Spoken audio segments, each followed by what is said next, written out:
equations, some quadratic equations using simple techniques. For the ones that do not know quadratic equations are equations that can be described in a general form with a polynomial whose degree is 2. So in this general equation we have a, b and c, which are the coefficients, which are real numbers, and in order to have a quadratic equation we need to have a different from 0. So here, as you can see, the highest degree is 2. So depending on the values of b and c, so b and c can be 0, we have different types of quadratic equations. The first equation that we are going to solve is the following. We have x squared minus 4 equal to 0. So in this case a is 1, b is 0. In fact, we do not have the linear term here, and c is minus 4. So the idea is to find the value or the values of x for which this equation is true, is satisfied. In quadratic equations we can have up to 2 solutions, so we can have 0 solutions, 1 solution, or 2 solutions. In this case we can factor this polynomial by with this technique. We can say that this is a difference between 2 quadratic terms, x squared and 4, and we can say that this is equal to x minus 2 times x plus 2 equal to 0. If you compute this multiplication, you can verify that this is true. So at this point we can find the solutions. In this case we will have 2 solutions, but we can find the solutions by considering the fact that we have to find the value of x for which this equation is true, for which this equation is satisfied. So in this case we need that either this term or this term is 0. So if this term is 0, so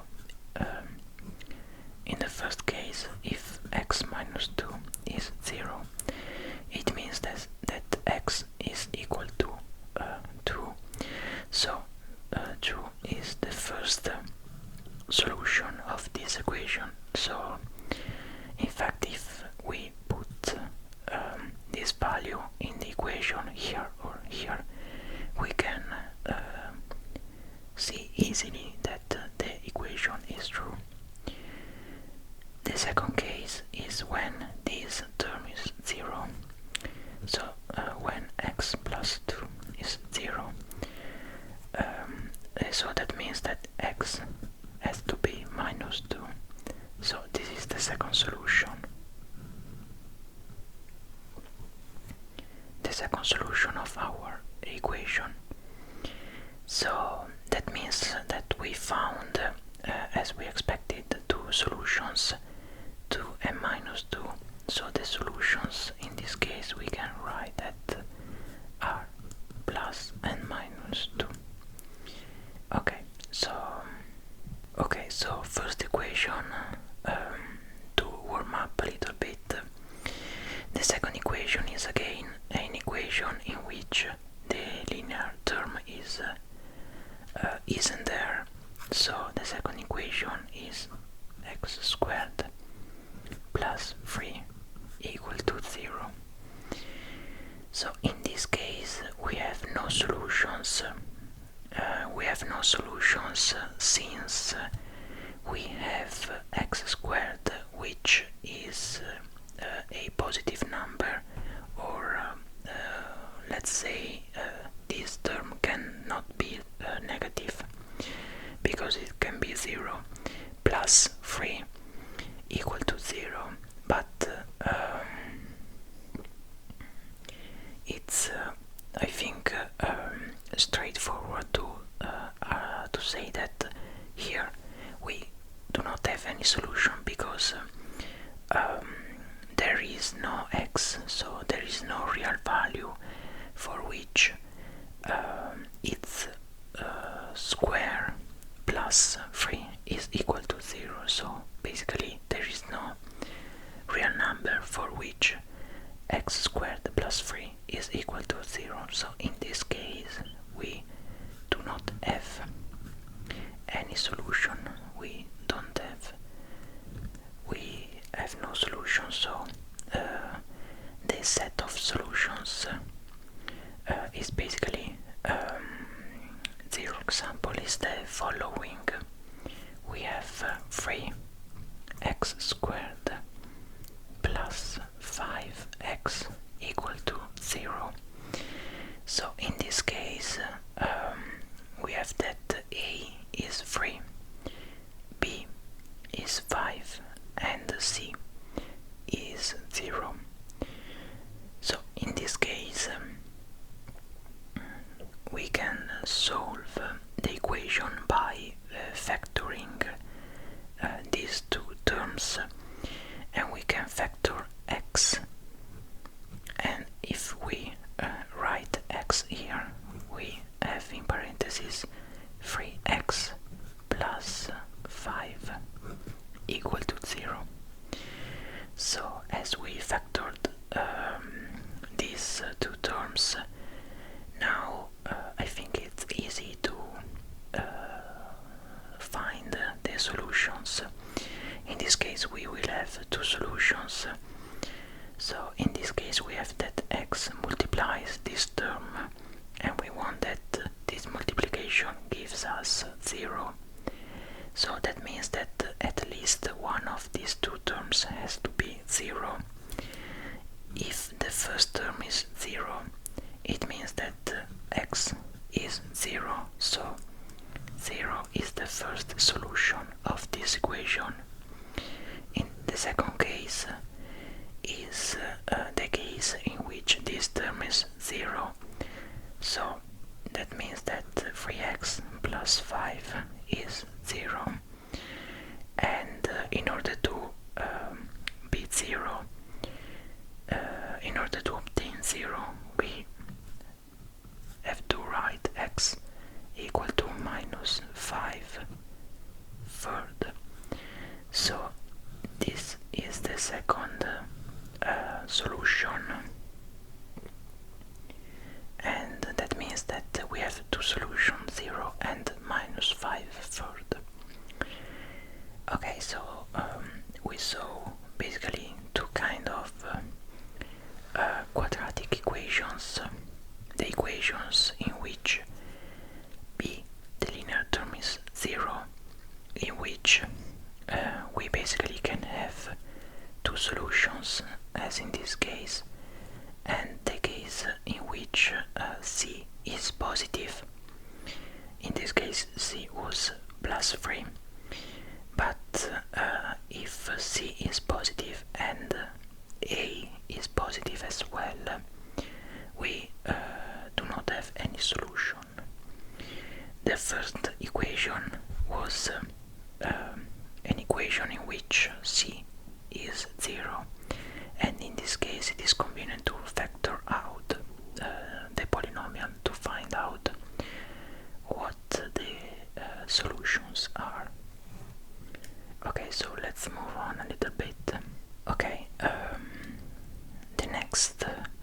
equation is the following: x squared plus 5x plus 6 equal to 0. Okay, so in this case none of the coefficients is 0. So in this case a is 1, b is 5, and c is 6. So in this case it is convenient to factor the polynomial, and to do so we can notice that we can factor out this polynomial by considering this factorization in which we have x plus let's say b times x plus q equal to 0, and we have to find the two real numbers here, p and q, such that p times q is 6, and such that p plus q is 5. Okay, this is a simple technique to factor a quadratic equation of this kind. So you can verify easily that this polynomial here can be factored out in this way, and the p and q satisfy these two equations. So the two numbers p and q are 2 and 3. In fact, if for example I write p equal to 2 and q equal to 3, these two equations are satisfied. In fact, 2 times 3 is 6, and 2 plus 3 is 5. So at this point we can write our equation as x plus 2 times x plus 3 equal to 0. So at this point we can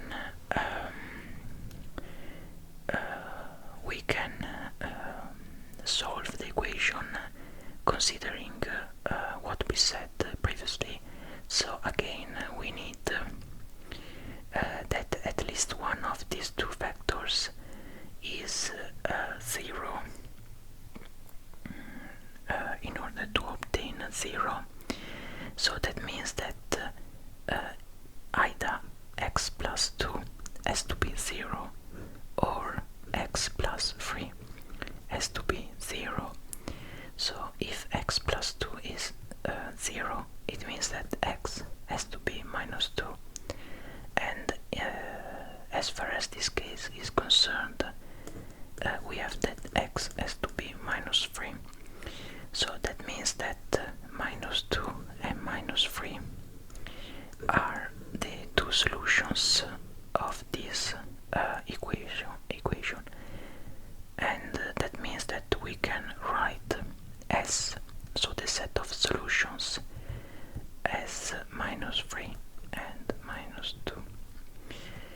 Okay, so this is a simple technique that you can use when basically have a structure of this kind, where here A is 1 and we have B and C, the natural or actually integer number in general, integer numbers. Okay, so as the last equation, as the last example, we will consider a rational equation. So the rational equation is the following: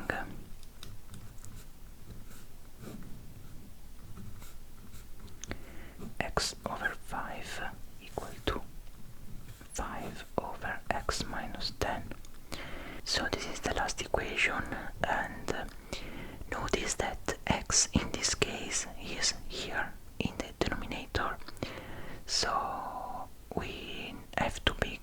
we must be careful, because we do not know the value of x, obviously, but keep in mind that we cannot divide by 0. So the idea here is to make sure that we are not dividing by 0 by writing that x minus 10 has to be different from 0. So that means that x has to be different from 10. So by writing this, so by doing so, we are basically stating that we cannot accept 10 as a final solution. So if we get 10 as a solution, we will have to reject 10. Okay, so having said that, we can go on with the equation. In this case, it is convenient to multiply on the left side and on the right side by x minus 10, so that we can get rid of x minus 10 here, and we can multiply also by 40, such that so if we multiply by 40, we get rid also of 8 and 5. So if we do so, we will get this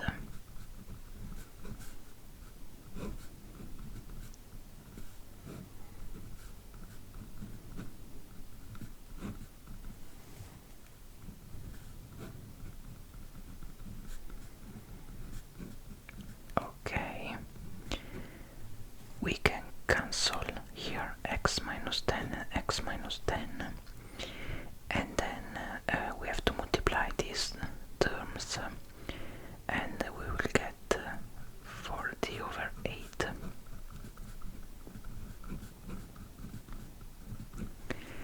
And then 40 over 5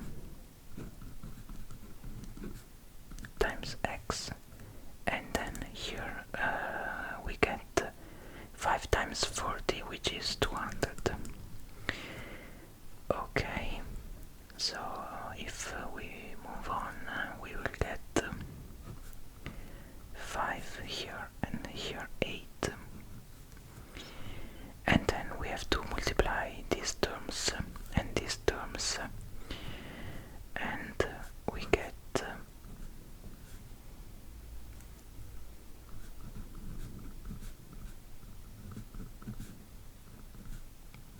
plus 50 minus here we will get 8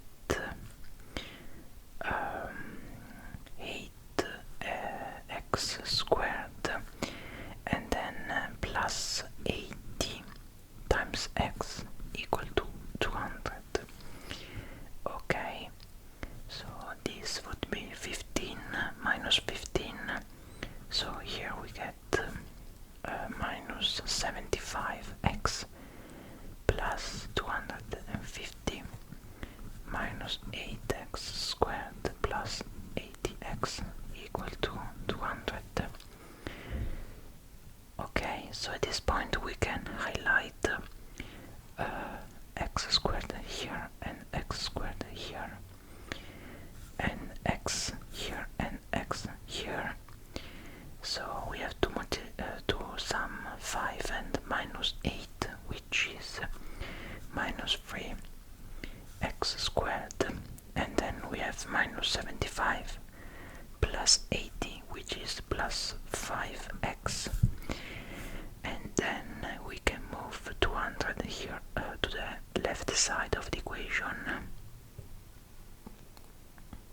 and if we do so, we would get minus 200 plus 250, which is plus 50.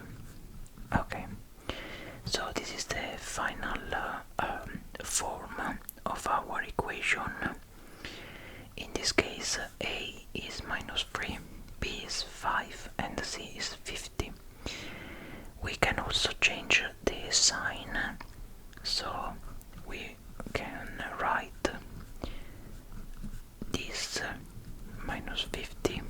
Okay, so at this point I think that the most convenient way to find a solution is to consider the quadratic formula. So basically the quadratic formula is a formula that gives us two solutions, up to two solutions, which we will call x1 and x2, and the quadratic formula is the following. We have minus b plus minus b squared minus 4a times c all under square root over 2a.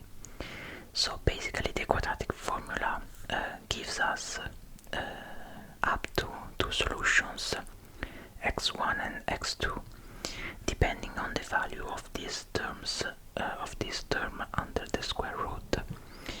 And basically we have two cases, the case with the plus and the case with the minus.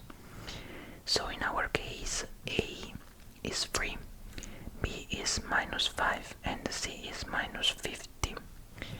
Okay, so if we put in the values of the coefficients, we will get that the quadratic formula in our case will be plus 5 plus minus 25 minus 4.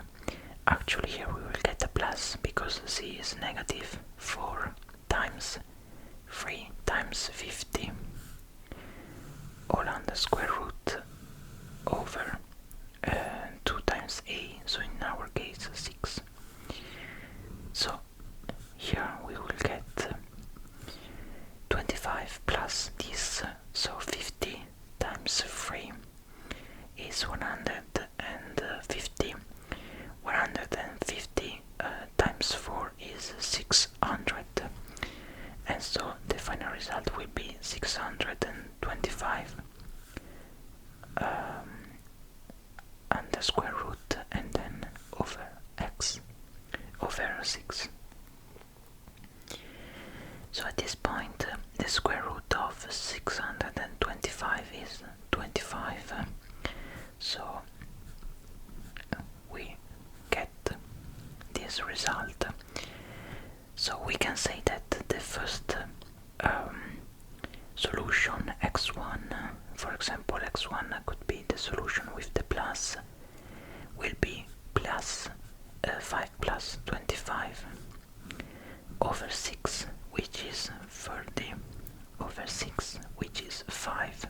So 5 is the first solution of the equation, and the second equation will be x2, the case with the minus, and in this case we will get minus 20 over 6, which is minus